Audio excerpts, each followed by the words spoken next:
If you've ever wanted to start live streaming straight from your Android phone, the Streamlabs mobile app in 2025 makes it incredibly simple. You can manage your alerts, your chat, and your stream setup all in one place without needing a computer. First, head to the Google Play Store and download Streamlabs. Once you open the app, tap the little gear icon in the corner to get into the settings.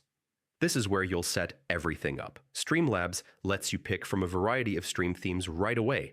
For example, I like going with a clean black and white style, but you can choose any layout that fits your brand or personality. Next, let's optimize the quality. I usually set my video resolution to 720p with a frame rate of 60 frames per second. It's a great balance that keeps your gameplay smooth while still running well on mobile data. One of my favorite features is disconnect protection, which you'll find with Streamlabs Ultra. Even if your Wi-Fi drops for a few seconds, your stream stays live, so your viewers don't disappear.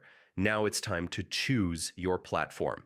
Whether you want to go live on Facebook, YouTube, Twitch, or another service, just tap your preferred option and log in. Finally, you're ready to broadcast. Just hit the big Go Live button, confirm your platform, and within seconds, your phone becomes a streaming studio. It's that easy. And that's how you use Streamlabs on Android in 2025. Fast, reliable, and designed to get you live in just a couple of taps.